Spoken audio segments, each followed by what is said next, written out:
Partie 3. Le chant du renouveau.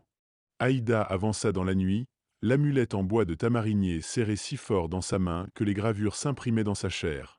Chaque pas vers le baobab sacré semblait résonner plus fort dans le silence oppressant. Le vent se leva, faisant frémir les feuilles des arbres, et Aïda entendit des chuchotements, des voix anciennes qui semblaient la guider. Elle n'était pas seule, comme Ndei Fatou l'avait promis. Les esprits de ses ancêtres marchaient avec elle, une présence invisible mais réconfortante. Arrivée à la lisière de la forêt, la silhouette colossale du baobab se dressait devant elle, un géant silencieux et menaçant. L'air autour de l'arbre était lourd, saturé d'une énergie palpable. Des ombres dansaient autour de son tronc massif, se tordant et se déformant, prenant parfois des formes humaines fugaces. Puis, elle le vit. Au pied de l'arbre, la créature qui portait le visage de Serigne était là, immobile. Son corps, plus que jamais, semblait se fondre dans l'écorce.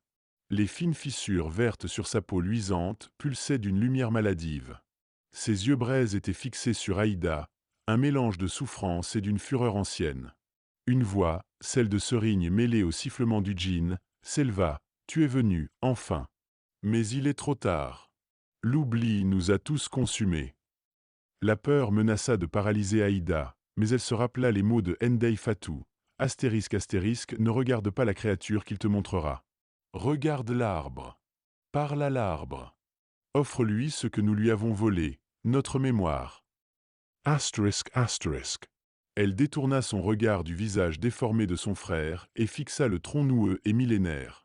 Elle prit une profonde inspiration, et malgré sa voix tremblante, commença à parler, non pas à la créature, mais à l'arbre, à l'esprit qui y résidait. « Grand gardien, commença-t-elle, sa voix gagnant en assurance.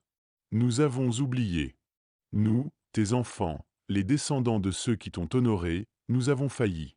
Le vent du temps a emporté les chants, les offrandes, les souvenirs de notre pacte.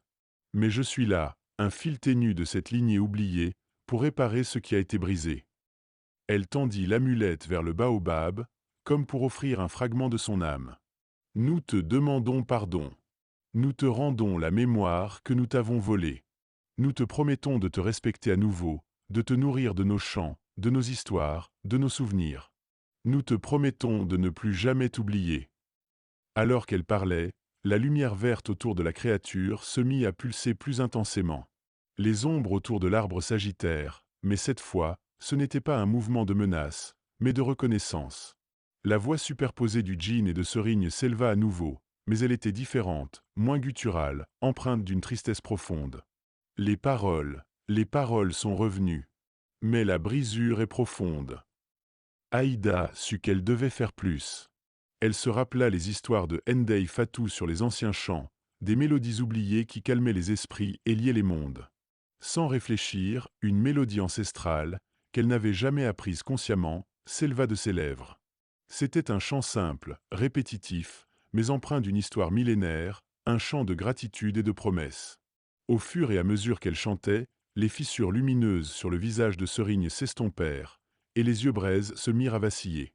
La texture d'écorce de sa peau parut se ramollir. Le corps de la créature commença à trembler, comme si deux forces luttaient en son sein. Le baobab lui-même sembla vibrer, et des racines souterraines remontèrent à la surface, ondulant comme des serpents endormis. Le chant d'Aïda devint plus fort, plus assuré, portant en lui le poids de générations de promesses brisées et de l'espoir d'un nouveau départ. Lentement, douloureusement, la forme du Serigne djinn commença à se rétracter, à se dissoudre dans l'arbre. Ce n'était pas une disparition violente, mais une réabsorption, un retour à l'unité. La lumière verte s'évanouit, et le corps rugueux de la créature se fondit complètement dans l'écorce du baobab. Quand le silence revint, il n'y eut plus que le murmure du vent dans les feuilles. La silhouette du baobab était toujours là, massive et imposante, mais l'atmosphère lourde avait disparu. L'air était redevenu frais et pur, imprégné d'une odeur de terre et de sève. Aïda, épuisée mais le cœur apaisé, sentit une présence différente émaner de l'arbre. Ce n'était plus la colère, ni le chagrin, mais une profonde tranquillité. Elle se rapprocha et posa sa main sur le tronc. Elle y sentit une chaleur douce et un léger battement, comme un cœur endormi. Serigne n'était pas revenu en tant qu'homme, mais il n'était plus la marionnette terrifiante. Il était devenu une partie de l'arbre, un pont entre le monde des humains et l'esprit du baobab, un gardien lui aussi. Leçon de l'histoire. L'histoire d'Aïda et de Serigne nous enseigne que l'oubli est une forme de violence.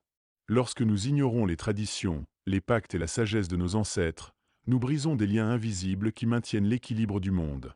La modernité, avec son culte de la raison et de la curiosité superficielle, peut nous rendre aveugles aux forces plus profondes qui nous entourent.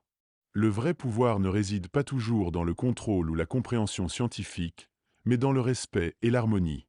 Parfois, le chemin vers la rédemption n'est pas de vaincre le mal, mais de comprendre la douleur et la colère de ce qui a été blessé, et de réparer le lien par la mémoire, le respect et le renouvellement des promesses. Serigne a payé le prix de l'arrogance et de l'oubli, mais le courage et la sagesse d'Aïda ont permis une forme de paix, transformant une tragédie en une nouvelle ère de compréhension et de coexistence. L'arbre et l'esprit qui l'habite n'étaient pas intrinsèquement mauvais, mais blessés par le manque de reconnaissance. Chaque culture, chaque lieu a ses gardiens invisibles, ses histoires et ses avertissements. Les écouter, c'est préserver bien plus que de simples superstitions. C'est préserver l'équilibre délicat entre l'homme et la nature, le passé et le présent.